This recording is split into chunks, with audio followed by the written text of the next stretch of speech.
কি মহারাজ, আপনি এরকম গুম মেরে বসে আছেন কেন? মহারাজ, আপনার শরীরটা কি খুব খারাপ? পেট গুড়গুড় করছে, জ্বর, সর্দি, কাশি?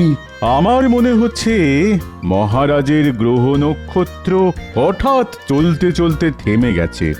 বিজ্ঞানের মতে মহারাজের গতিশক্তি স্থিতিশক্তিতে রূপান্তরিত হয়েছে। কদিন আগেই ছটপটে ছিলেন অতি সুখে। আজ হঠাৎ মহারাজ মোদের কুলুপ এঁটেছেন মুখে। না না না, সেসব কিছুই না। চিন্তায় চিন্তায় আমার মুখের ভাষাই হারিয়ে ফেলেছি। আপনি কোনো চিন্তা করবেন না মহারাজ। আপনার কি সমস্যা শুধু আমাকে খুলে বলুন, আমি সব সমস্যার সমাধান করে দেব। আরে সমস্যা কি শুধু আমার নাকি? এই সমস্যা তোমাদের সকলের সমস্যা। হ্যাঁ? আমাদের সকলের কি সমস্যা? শোনো, কদিন বাদেই দুর্গাপুজো, এদিকে রাজকোষের অবস্থাও টলমল। তাই এবারে রাজবাড়ির পুজোটা বুঝলে ওই নম নম করেই করতে হবে। না না, শুধু নমনমর কেন, আমি বিশুদ্ধ আচার মেনে সমস্ত মন্ত্র উচ্চারণ করে সুন্দরভাবে পুজো করব। পণ্ডিত, তুমি পণ্ডিত হলেও তোমার উপস্থিত বুদ্ধি কিন্তু হাঁটুর নিচে। মহারাজের কথা নম নম মানে স্বল্প ব্যয়ে পুজোটা সামলাতে হবে, কি তাই তো? হ্যাঁ একদম। গোপাল, তুমি আমার মনের কথা বলেছো। কিন্তু মহারাজ, গোপালের কথা শুনে আপনার মন ভরলে কি হবে? রাজকোষ তো আর ভরল না। হ্যাঁ মহারাজ, এবার অল্প টাকার মধ্যে রাজবাড়ির দুর্গাপুজো সামলাতে হবে। তখন থেকে সেটাই তো ভেবে কুল কিনারা পাচ্ছি না।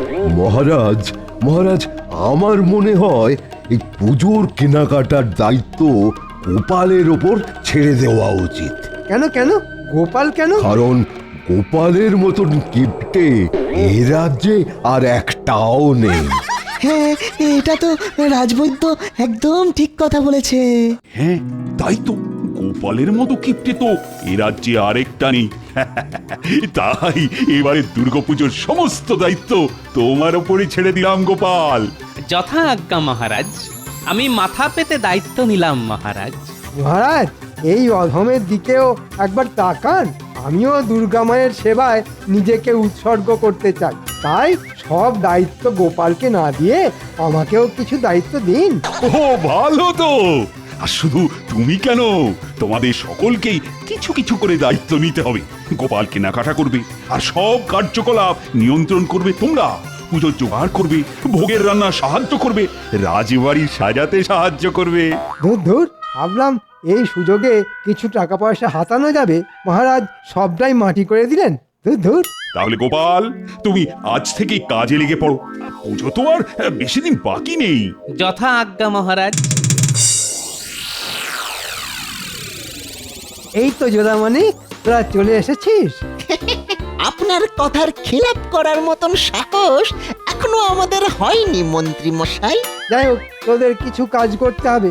কি কাজ মন্ত্রী মশাই? সবকিছুতেই রাজি, যদি পাই পয়সা করি আজই। ওরে ধৈর্য ধর, সময় মতো সব পাবি। আগে কি করতে হবে সেটা শোন। বলুন মন্ত্রী মশাই। তোদেরকে গোপালের পিছনে ছায়ার মতো পড়ে থাকতে হবে। মহারাজ গোপালকে পুজোর সব দায় দায়িত্ব দিয়েছেন। গোপাল কখন কি কাজ করছে সেই সব জেনে আমাকে জানাতে হবে। ব্যাস এইটুকু কাজ? হ্যাঁ, এইটুকু। যা, এক্ষুনি কাজে লেগে পড়। আর আমাদের দিনা পাওনা? আগে কাজ, পরে দক্ষিণা। যা তো।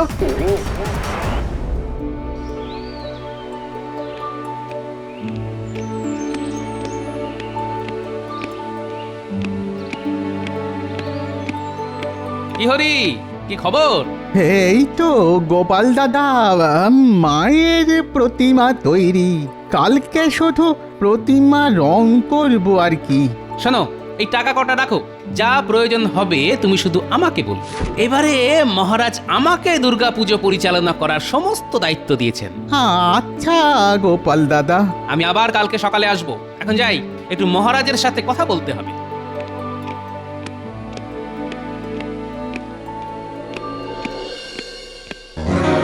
মন্ত্রী মশাই, খবর জোগাড় করে এনেছি। কি খবর? চটপট বলে ফেল।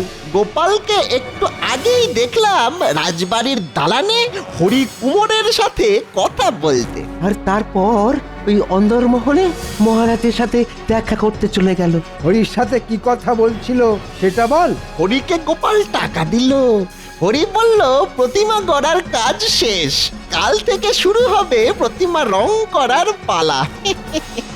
আচ্ছা ঠিক আছে, তোরা যা, এবার যা করার আমি করব।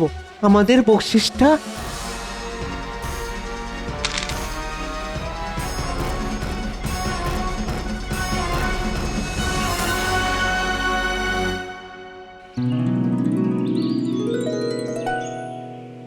কি হরি, মায়ের মূর্তি গড়ার কাজ কত দূর?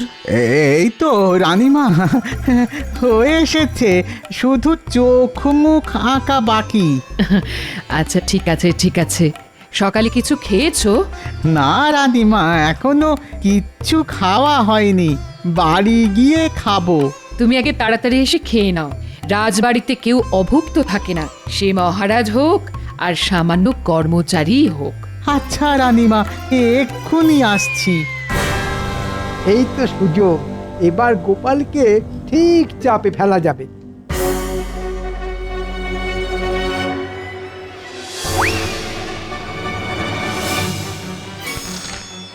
ব্যাস, এবার এই তুলিগুলোকে সরিয়ে রাখবো, তারপর যা দোষ হবে সব গোপালের নামে পড়বে।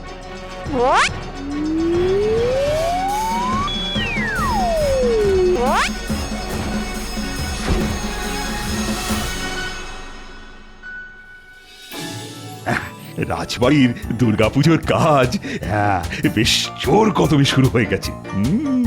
আমি গোপালের তৎপরতা দেখে বেশ খুশি হয়েছি। সে তো বুঝলাম মহারাজ, এবার আমাদের খুশি করার বন্দোবস্তটাও করুন। এই কদিন বাদেই পুজো শুরু হয়ে যাবে, কিন্তু এখনো পুজোর এবারের ভাতাটা পেলাম না। আরে পাবে পাবে, সব পাবে, একটু ধৈর্য ধরো না বিজ্ঞানী।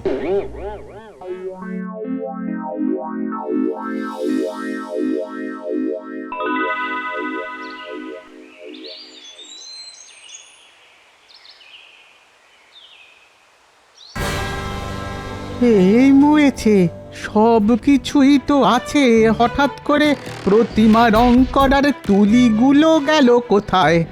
ধুর ধুর ধুর, কোথায় যে রাখলাম তুলিগুলো? কোথায় যে রাখলাম? সর্বনাশ হয়ে গেছে মহারাজ, সর্বনাশ হয়ে গেছে। হ্যাঁ, কি সর্বনাশ হলো গহরি? আর বলবেন না মহারাজ, আমার দুর্গা প্রতিমা গড়ার কাজ মোটামুটি সমাপ্ত, শুধুই চোখ মুখ আঁকা বাকি।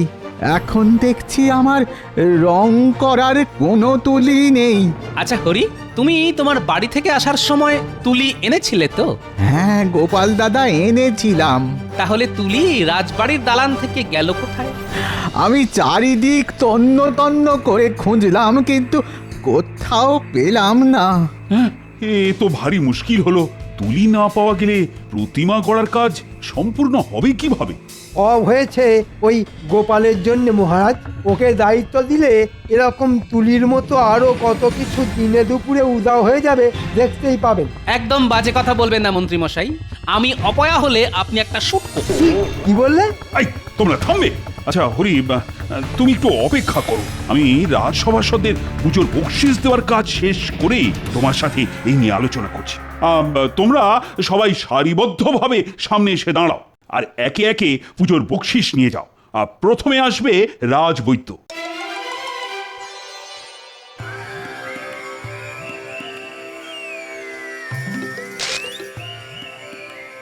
ধন্যবাদ মহারাজ।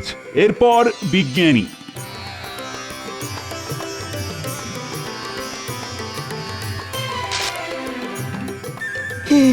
অসংখ্য ধন্যবাদ মহারাজ, ধন্যবাদ।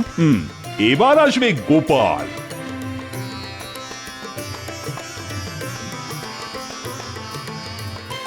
ধন্যবাদ মহারাজ। মন্ত্রী এগিয়ে এসো। এ কি মন্ত্রী, তোমার হাতে রং লাগলো কোথা থেকে?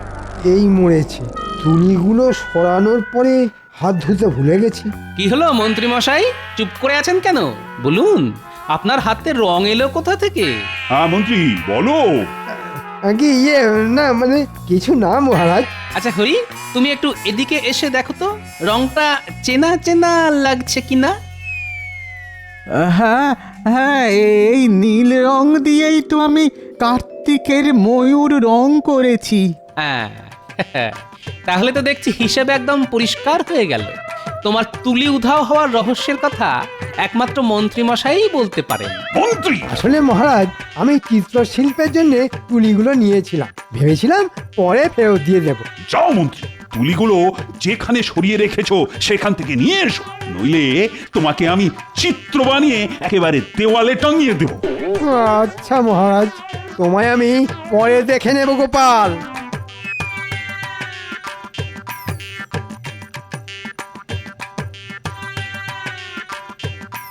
দেখলেন মহারাজ, মন্ত্রীমশাই হিংসায় আমার উপর দোষারোপ করতে চেয়েছিলেন, কিন্তু সেসব ভেস্তে যাওয়ায় মন্ত্রীমশাই রাগে একেবারে গজগজ করছেন। ছাড়ো গোপাল, মন্ত্রীর কথা ভুলে যাও, আর সাবধানে বুঝে শুনে সব কাজ করো।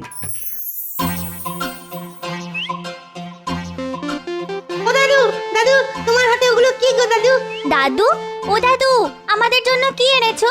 ও দাদু, এবার পুজোয় আমাদেরকে কিছু কিনে দেবে না? ও দাদু। আরে আরে দাঁড়া দাঁড়া, সবার জন্য সব কিনেছি। এই নে, এটা পুঁটির পুজোর জামা, এটা ন্যাপলার, এটা গুলটের, আর এটা ট্যাপার, আর এটা পুঁচকের। তুমি খুব ভালো দাদু। খুব ভালো। এবার আমরা পুজোয় দারুণ মজা করব। শোন, তোদের একটা কাজ করতে হবে। ঠিক আছে দাদু।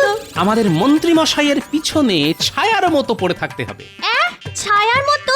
হ্যাঁ, লুকিয়ে লুকিয়ে মন্ত্রীমশাই কখন কি ছলাকলা করছেন সব জানতে হবে। কেন দাদু?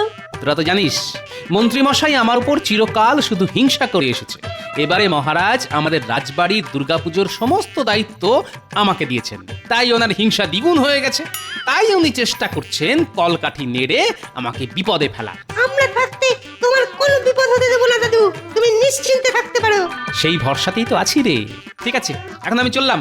তোদের দিদা আবার আমার জন্য হয়তো ভাত পেড়ে বসে আছে। আসি রে।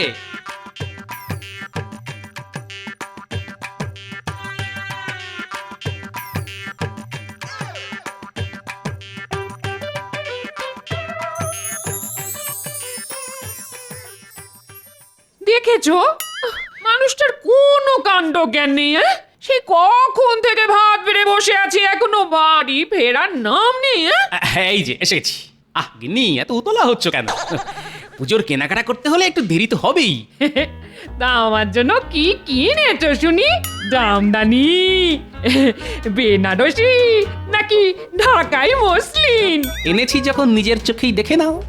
বাবা, দেখেই না তোমার চোখ একেবারে ছানা বড়া হয়ে যাবে। কই কই দেখি দেখি। এই যে দেখো গিন্নি, তোমার জন্যে পুজোর শাড়ি। মাগো, এ তো সামান্য একটা তাঁতের শাড়ি। কি বলছো কি গিন্নি? তাঁতের শাড়ি সামান্য? তাঁতিরা কতদিন ধরে তাঁত বুনে এই শাড়ি তৈরি করে জানো? ভাবলাম জামদানি, বালুচরি কি ঢাকাই মসলিন কিছু একটা আনবে আমার জন্য। শুধু শুধু তোমার কথা ভাবলেই বুঝি চলবে? ওই নাতি নাতনিদের কথা তো ভাবতে হবে নাকি? সবকিছু বুঝে শুনে চলতে হবে তো। ঠিক আছে ঠিক আছে ঠিক আছে, এখন খেয়ে নাও। আমি পুজোতে তাঁতের শাড়ি পরেই ঘুরবো, রাজবাড়ির বউ হওয়ার ভাগ্য করে তো আর আসিনি। দাদু, দাদু বাড়ি আছো? ও দাদু, দাদু, ও গোপাল দাদু বাড়ি আছো? কি হয়েছে রে ন্যাপলা গুলটে? দাদু, তুমি তো আমাদেরকে দায়িত্ব দিয়েছিলে মন্ত্রী মশাইয়ের পেছনে ছায়ার মতো পড়ে থাকতে। জানো দাদু কি হয়েছে? আরে কি হয়েছে সেটা না বললে জানবো কি করে? মন্ত্রী মশাই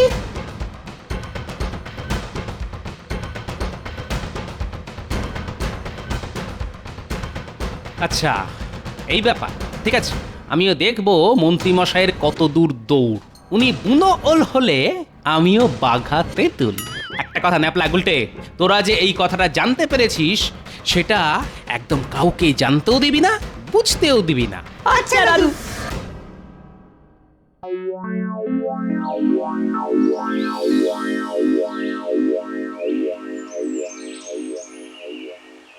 কি গো, বাড়িতে বসে আছো কেন? রাজবাড়িতে যাবে না? সপ্তমীর পুজো শুরু হয়ে যাবে তো। রাজবাড়িতে গিয়ে আজ আর কোনো লাভ হবে না। সকাল সকাল পুজোর দিনে কি সব আজে বাজে কথা বলছো বলো তো? চলো আমার সাথে এক্ষুনি রাজবাড়িতে চলো বলছি।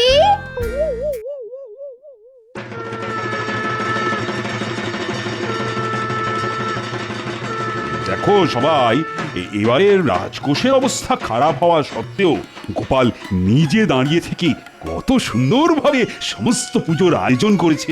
বাহ গোপাল বাহ। সবই তো বুঝলাম মহারাজ, সবাই এসে এখানে হাজির হয়েছে, কিন্তু পণ্ডিতের এখনো অবধি দেখা নেই। আর পণ্ডিত না আসলে পুজো শুরু হবেই বা কি করে? নবপত্রিকা পুজো, কলাবউ স্নান করানো। হ্যাঁ, ঠিকই তো বলেছ। পণ্ডিত না আসলে দুর্গাপুজোটা হবে কিভাবে? সত্যি তো, পণ্ডিত তো ভারী চিন্তায় ফেলে দিল। দেখলেন তো মহারাজ, গোপাল ডোবালো তো।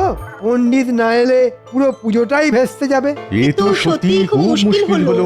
গোপাল, ও গোপাল, তুমি একবার পণ্ডিতের বাড়ি গিয়ে দেখে আসো না। মহারাজ একটু অপেক্ষা করুন, পণ্ডিত নিশ্চয়ই আসবে। আমি হলফ করে বলতে পারি আজ পণ্ডিত আসবে না। এ কি বলছেন মন্ত্রী মশাই? একবার দূরে তাকান, ওই দেখুন কে আসছে।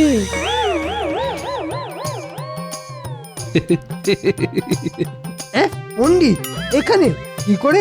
পণ্ডিত রাজবাড়ির পূজারী, তা এখানে আসবে না তো কোথায় যাবে? হ্যাঁ, না আমি তো কি বলছো মন্ত্রী? না, কিছু না কিছু না, এমনি এমনি। কি মন্ত্রী মশাই অবাক হয়ে গেলেন? আপনার পরিকল্পনা ভেস্তে গেল তো? কিসের পরিকল্পনা? কিসের ভেস্তে যাওয়া? তাহলে শুনুন, আমি ঘটনাটা বলি। আমাকে মহারাজ দুর্গাপুজোর দায়িত্ব দিয়েছেন বলে মন্ত্রী মশাই প্রথম থেকেই আমার উপর হিংসাতে জ্বলে পুড়ে মরছেন। তাই তিনি প্রথমে কুমোরের তুলি সরান, যাতে কুমোর প্রতিমা গড়ার কাজ না শেষ করতে পারে। তারপর হাতে নাতে মন্ত্রীর প্যাঁচ ধরা পড়ায় তিনি অন্য পরিকল্পনা করেন। 2-3 দিন আগে দুপুরবেলা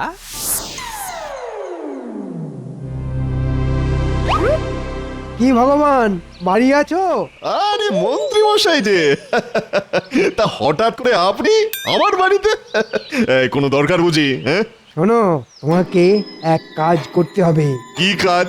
আগে বলো, তুমি পুজোর সময় তোমার দেশের বাড়ি উড়িষ্যায় যাও কিনা? হ্যাঁ যাই। কেন? এবার তোমাকে তোমার সাথে আর একজনকে নিয়ে যেতে হবে। হ্যাঁ, আরেকজনকে? বলেন কি, কাকে? আমাদের রাজসভার পণ্ডিতকে তুলে নিয়ে যেতে হবে। এই মরেছে। তাহলে কৃষ্ণনগর রাজবাড়ির এই পুজো কে করবেন? তোমাকে ওসব নিয়ে একদম চিন্তা ভাবনা করতে হবে না। পুজো হবে কি হবে না সেটা আমি বুঝে নেব। কিন্তু অত দূর একজনকে নিয়ে যাব, তা ওই খরচপাতি তা সেটা তো আছে নাকি? এই নাও তোমার খরচাপাতি। কাজটা যেন ঠিক সময় হয়ে যায়। হ্যাঁ, আপনি একদম চিন্তা করবেন না মন্ত্রী মশাই। আমি ঠিক সপ্তমী পুজোর আগের রাতে রাজপণ্ডিতকে আমার দেশে উড়িষ্যায় নিয়ে চলে যাব। মনে থাকে যেন। এ কি সর্বনেশে কাণ্ড রে ন্যাপলা! আমাদের পণ্ডিত মশাই চলে গেলে রাজবাড়ির পুজোটা হবে কি করে? চল চল, এক্ষুনি গোপাল দাদুকে খবরটা জানিয়ে আসি। দাদু, ও দাদু, বাড়ি আছো? দাদু, ও গোপাল দাদু। এরপর মহারাজ আমি সোজা চলে যাই কেলে পচার বাড়ি। কিরে কেলে, বাড়ি আছিস?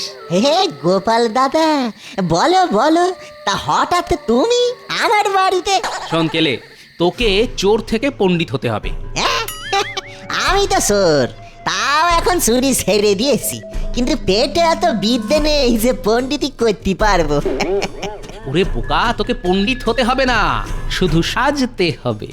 মাথা ন্যাড়া হতে হবে, মাথায় টিকি রাখতে হবে। ন্যাড়া হতে হবে? সে কি? হ্যাঁ, কৃষ্ণনগরের কল্যাণের জন্য তোকে হতে হবে। তারপর তোকে আমাদের রাজপণ্ডিতের বাড়িতে গেরুয়া পরে গায়ে চাদর মুড়ি দিয়ে ষষ্ঠীর রাতে শুয়ে থাকতে হবে। এই মরেছে, কেন গো? অত প্রশ্ন করিস না, যা বলছি সেটা করতে হবে, বুঝলি? আচ্ছা গোপাল দাদা।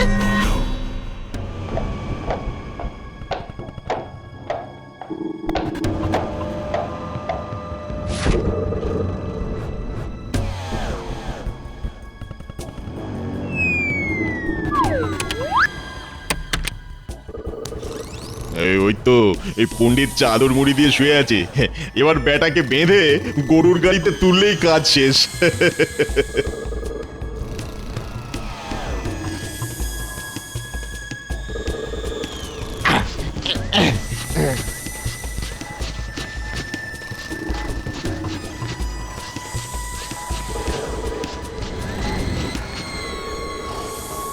কি বুঝলেন মন্ত্রী মশাই? আসল পণ্ডিত এখানে পুজো করতে এলো, আর পণ্ডিত রূপী কেলে পচা এখন উড়িষ্যায়। সাবাস গোপাল, সাবাস। আজ তোমার বিচক্ষণতার জন্য পুজোটা হচ্ছে, নইলে যে সব কিছু ভেস্তে যেত। যা, আমার সব চাল ভেস্তে গেল। মন্ত্রী, আজ আমি তোমাকে শুলে চড়াবো। থাক না মহারাজ, শুভ দিনে আর ছুঁচো মেরে হাত বন্ধ করবেন না। না না না, শাস্তি তো মন্ত্রীকে পেতেই হবে। ভুলে গেছে মহারাজ, ক্ষমা করুন। মহারাজ এক কাজ করুন, পুজোতে তো রোজ অনেক খাওয়া দাওয়া হবে, অনেক বাসনপত্র হবে, সেই সব কিছু মন্ত্রী মশাই না হয় পরিষ্কার করবেন। হ্যাঁ, ঠিক বলেছ মন্ত্রী, তুমি তাই করবে, আর এটাই তোমার শাস্তি। তাহলে আর দেরি কেন, পণ্ডিত মশাই সপ্তমীর পুজো শুরু করুন। হ্যাঁ, নিশ্চয়ই নিশ্চয়ই। বলো জয় মা দুর্গা। জয় মা দুর্গা। জয় মা দুর্গা।